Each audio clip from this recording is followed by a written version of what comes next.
This is a 3-step guide on how to calculate during a chess game.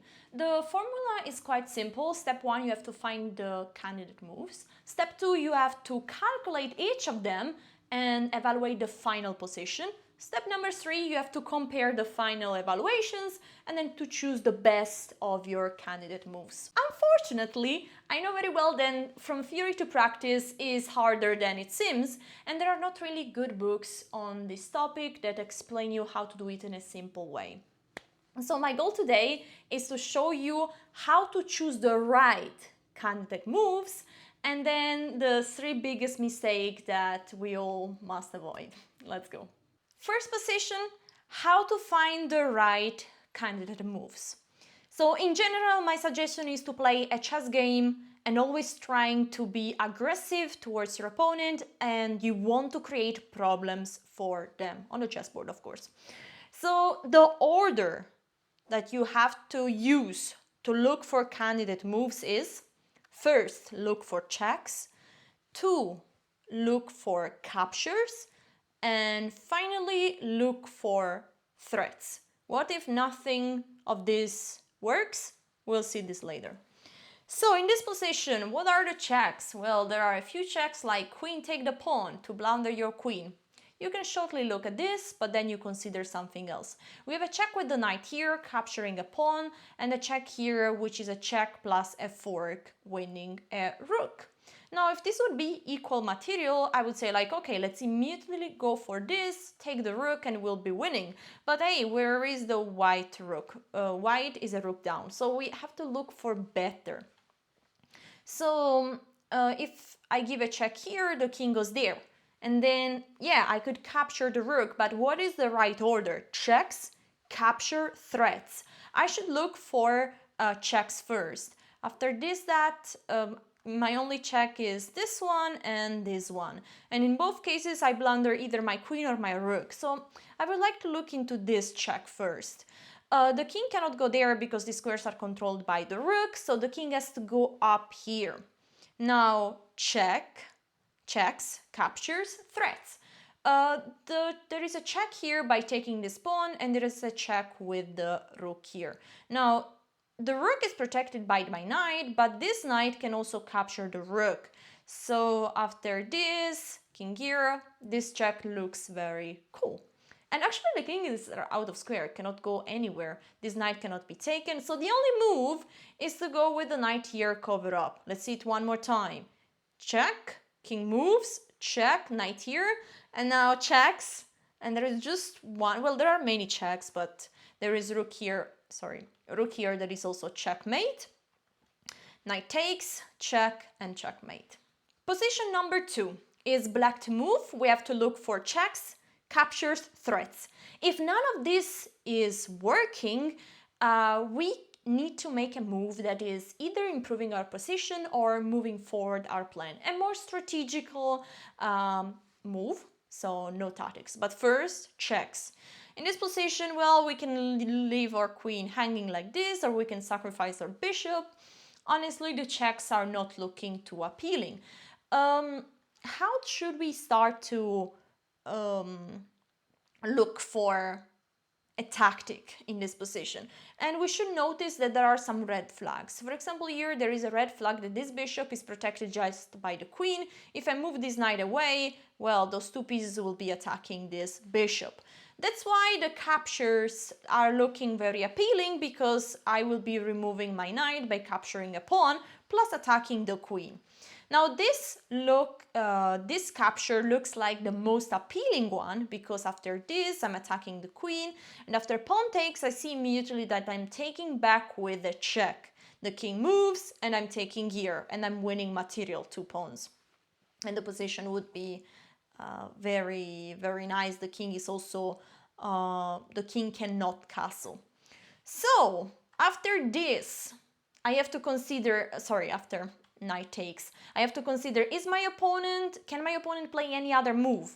And the answer is yes, because they are not forced to take back the knight. They can simply move the queen away, for example, queen c1. And the problem is that if I take here, the rook is taking this other rook.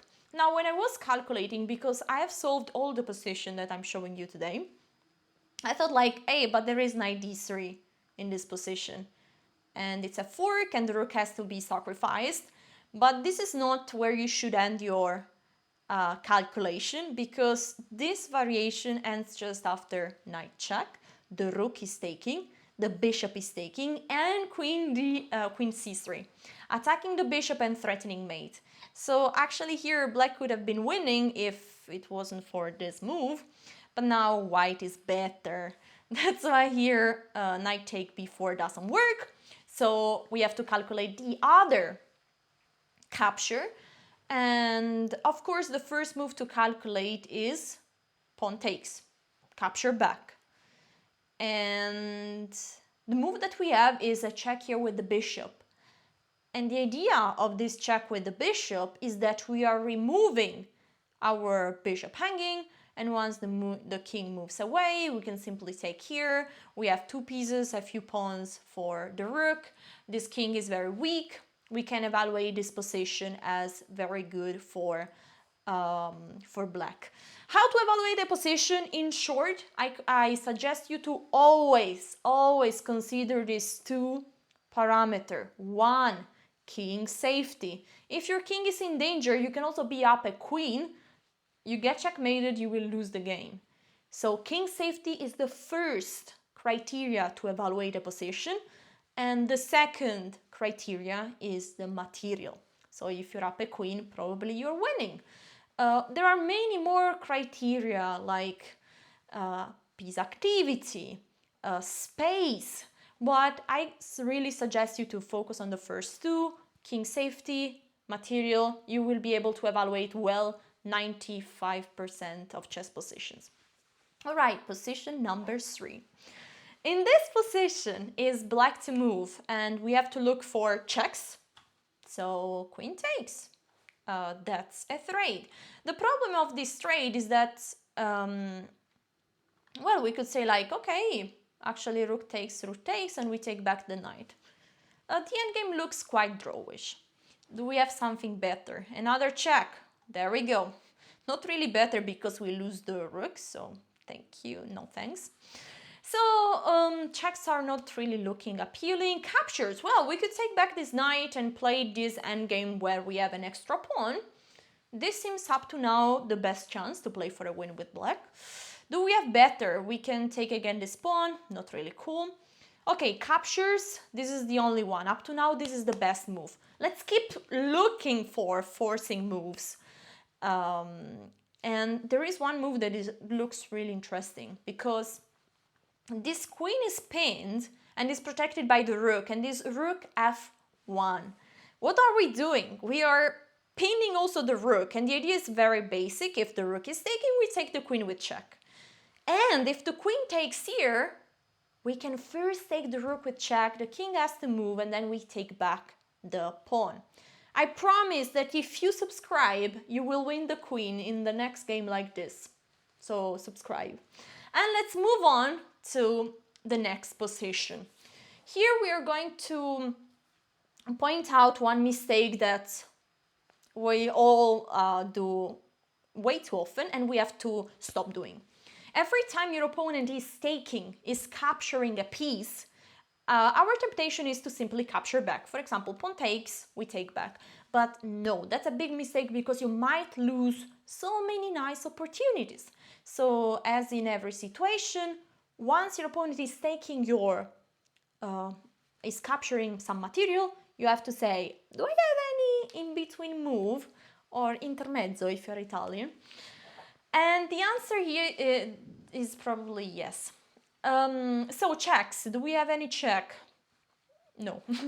Do we have any capture? Yes, we can take this pawn with the bishop, with the pawn, whatever. Do we have any threat? Hell yeah!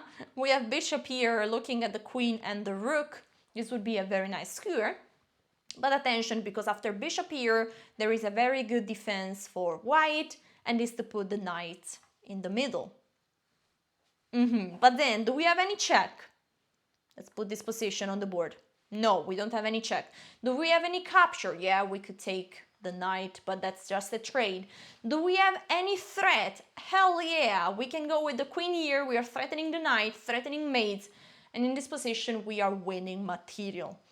So that's why you have to look for in-between moves. Next position. This, guys, and this and the next position are two puzzles that I failed because there was a problem in my calculation. And let's see what is the problem. And my recommendation in general is every time you solve a puzzle and you make a mistake, try to understand what type of mistake have you done during the calculation and how you can avoid by improving your thinking process. This is what I did in this position. Where is white queen? Good question. There, white is having a rook in exchange of a queen. So we know in those kind of situation, either we do something immediately fast or we'll be lost. And what can be done fast? Probably to checkmate this king that is in danger. We see that there is a bishop pointing, there could be a discovery check. So let's start to calculate. Checks. All the check needs to be evaluated with this rook. The rook can move in basically any square and it would be a check by the bishop. Check here. If the king would move, we could win the queen. It could be interesting. But of course, after this, the king is capturing our rook. Same here, the king is capturing our rook. We shortly have to evaluate because sometimes absurd moves can be the solution of puzzles. And here there are some absurd moves in this one. So there are also all these checks, but I was evaluating, okay, let's say check here. The king can just move back. And how am I going on? I don't even have a check here. So I looked for a check on e5. This looks interesting because I'm covering all the squares, plus the rook has an additional check. But after this, even if I give a check, the king can run away, and after I keep giving check, the king is running away. Eventually it's going to hide somewhere away from the checks, and the extra queen will win the game for black. So checks are not really so satisfying. So let's see for captures. The only piece that I can capture is a pawn and would lose me a rook. So no thanks. Threats. What are the threats that we can do? I was looking at where is my king able to go, and all these squares are controlled right now. So actually the king is not left with many squares. That's why rook g5 came to mind. My threat is quite clear. If black is playing whatever, any move, I'm giving a check. The king has to move back here, and this is a very beautiful checkmate. So in this position, how to stop it? There are not really good moves to stop it with those three pieces. They cannot do anything. If the king tries to hide, the checkmate is the same. If the king tries to hide here, we have a direct checkmate, which is quite cool. So the only move here after rook g5 is to cover up this square with the pawn. And now we have again to calculate all the checks, captures. We have to keep going. And also, attention, now I'm showing you my move by move just because it's simpler to calculate. But all the calculation needs to be done in this moment. You have to calculate the entire variation. So rook g5, g6, and now let's keep going with the checks. What checks are in this position? In this position there is a big difference because there is a discovery check by winning a pawn. And the nice part is that as there is no pawn on g7, once the king goes on f8, let me show you, because I didn't consider here this rook check. And the point is that after king f8, there is this pawn here, and if I take it, well, the queen is taking, rook takes, blah, blah. I'm a rook down. But after rook g5, g6, if I take this pawn, the king goes here, I have a check here, and I'm winning the queen and then the rook behind. So here I was sensing I'm on the right path. I'm about to solve this puzzle. The problem here is that the king will never go back, but will go on the side. But now I can give a check. If the king goes back, we have the same tactic. So again, there is an only move. If the king goes here, is a beautiful checkmate by a pawn. If the king goes there, that's the only move. And now again, I have to calculate all the checks, captures, and this position is where I made my mistake. I thought like, okay, checks. I was looking at this check here that looks quite nice, because after king c6, I was sure I had solved this puzzle this way, rook here. Another threat. I'm not giving a check, not capturing, but I'm threatening a mate with the rook. And there is not really a way to save it, because I thought like after queen f6, of course if I give a check, the queen is taking and black is winning, but I have e5. Now I'm attacking the queen has to move, and then I will go here, and after queen takes, I will be able to take with the rook, and I will have many extra pawns. And actually this is completely winning, if you see the evaluation bar. The problem is that I missed one move here, and it's the only move for black to save this position, which is, maybe you want to pause and try to find it, but if not, the move is queen b8. Because I'm controlling this square, and now after the move e5, boom, check, winning the bishop, and black is completely winning. I missed that. So we have to find something else. If this check doesn't work, we have to consider other checks. And the second check to consider is definitely pawn pushes. And the king has to go here. And the problem is I consider this check even, but after this position, I really couldn't see other checks. Do you see? I mean, yeah, sure. Check here, check here, check here, check there. This move doesn't make sense to thread this check. I couldn't see capture, I couldn't see checks, I couldn't see threats, but I couldn't be more wrong, because here there is a beautiful, beautiful threat, and this rook g8. And that's why, guys, now it might be obvious, but I think my biggest mistake here is not to have the right not to be alert for the right things. Because in this position, I have to realize that this queen might run out of squares. So I didn't have a red flag for this queen. And this might, in many cases, to see some danger in the position will guide your candidate moves. So will guide you to find the right candidate moves. And so it's a mixture between see the danger, recognizing a path, a pattern, and then finding the right move. Rook g8 is amazing because the queen is just blocked out of squares. After rook takes, we take, and this queen is lost. And this endgame is completely winning for white because there are three extra pawns. All right, this is one mistake I made. I also made another one. In this position, we are attacking, and is white to move, and we have to go for candidate moves. What are the candidate moves? First of all, white is a piece down, and every time material is down, you know that either you kill your opponent's king or you are not in good shape. So we have to be very, very aggressive. Let's start to have a look at all the checks. Well, we have lots of checks where we blunder our queen, and then one check where we don't. So probably this one is the check to consider. Unfortunately, this check is also blundering the rook, so maybe we could consider as a capture to get rid of this bishop and then to give a check here. Could be an interesting idea. So once I was evaluating this capture, I thought that after rook takes, if I give a check, there should be a way to just...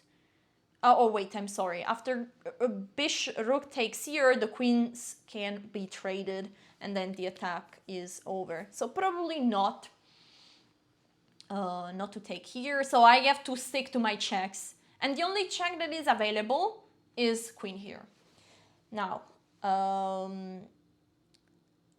where is the king going? Of course, king there is the only move. There is also knight h6, but I think we can be very happy if our opponent is giving us a piece back. Now material is equal and we are going for an attack. Also here it's just checkmate with rook g3.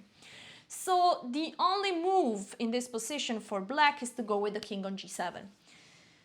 Now, if I play queen h7, which is the first check that comes to mind, all the others are just losing the queen, the king goes there, and I don't really have another check, because this is the only two checks in this position are losing the queen. I can't really, I feel like I'm really slow, because the king can just run away on the other side and get cover. So queen h7, not really good. What other checks do we have in this position? Rook g3. And this looks quite good because we bring another piece to the attack. But okay, we need to move on the calculation. The king, if the king goes there, is checkmate. So the king shouldn't go in any of those squares, and the king has to go back there. So this is the only move. And now it seems like the king is again kind of covered. So do we have any check? Not really, because the check here blunders the queen, the check here blunders the queen. Here we could take the knight, here we could take the bishop. And the only capture that looks interesting is this one, to take this knight, because after king takes, at least we have a few more checks with the queen, with the bishop. And here, in this moment, I saw one idea that gave me the gave me like the intuition, but also the courage to say, try to calculate this sacrifice. Because I looked at, after check, king takes, if I manage to give a check, bring the king to e7, I might be able to sacrifice here and then to give a checkmate on g7. Sorry if this looks very chaotic, but this is what I calculated. Rook takes, and now I calculated bishop h7, the king moves, queen h6, the king moves, rook takes, pawn takes, and checkmate. And this is how I filled this puzzle. Because I committed a huge mistake, and is to think deep, get excited about the variation you see, and forget to think wide. Because this is my biggest suggestion for this video. And is, in every position, first consider all the moves that your opponent can play before getting deep in one of them. Because yeah, king f8 looks super cool because I'm giving a forced checkmate, but that's not the only move. I also consider king h8 shortly, and I saw that after bishop here check, this is a very typical idea. I should be able to give a checkmate on f8 after sacrificing the rook. But what is happening after king g7 that I completely missed? I didn't even consider. And I didn't consider because I didn't force myself to consider, because it's not too hard to say that the king here has 3 squares to go. I just didn't look at it, and so I didn't find it. That's why I say, when you make a mistake, make sure to understand what is the problem in your thinking process. Because if I ask this question to a beginner, he will also say that the king has 3 squares to go here. It's not that hard. Okay, so now I missed king g7 here. There are not really checks that are not losing immediately. Bringing this rook to the party is way too slow. Because the next moves of my opponent are going to be rook h8, queen f6, and black is defending very well. So in this position, the other move that can be calculated is queen h6. And at the beginning, this move didn't look so appealing because the king is going on f8. But here I miss that there is simply the move queen h6. And basically we get to the same position, but with a different move order. But there is not the possibility of king g7. So because after this, I can just take, after this is checkmate. So my idea works in this variation as well. And if the king goes to g8, we have bishop h7. This is all forced. We give a check, bim boom. The king goes there, and then we sacrifice our rook. There is just one final thing to to c of this endgame, and this after queen h6. If the king goes here, we are taking, and of course, again, why not deep? This is not the only move. You first have to say like, okay, where can the king go? Here and take. And then you go deep. If the pawn is taking, we have checkmate. If the king is moving, we take here, and then we win the queen. At that point, you can stop. You can say, I'm up on material. I will win the game. All right, so guys, there is one final recommendation for you, and is to remember this concept. First, think wide, so think about all the options, and then calculate them deep. And this is something that is very useful in every position, not just in tactical positions. And I want to show you this game, well, actually just two moves of this game. I played in 2013, I was 1900 elo, and I wanted to get to 2000. And so winning every game would make me getting closer to the dream. In this position, my opponent played a very simple move. And here there is no tactical, nothing really big. It's just that I have to protect this pawn. But in every situation, try to think first wide and then deep. Because in this position, I just defended the pawn with the queen, the rook attacked, I defended again. And after 94, my opponent had a very nice square here and was much better and ended up beating me. But if I would have just thought wide in this position, what are all the ways to protect this pawn? Well, I could protect it with the rook, with the queen, with the king here, but there is one move that is amazing, and is to just push the pawn on d5. If the pawn is taking en passant, I'm taking back, this position is roughly equal. And if the pawn is not taking en passant, I'm controlling the square, and so in this position, black is actually even better. So thinking wide and not deep can even save you the game in a complete calm position. If you enjoyed this video, you will like this one where I apply those concepts in real, actual, rapid games to show you how to think like a chess master. Thank you for watching, check it out!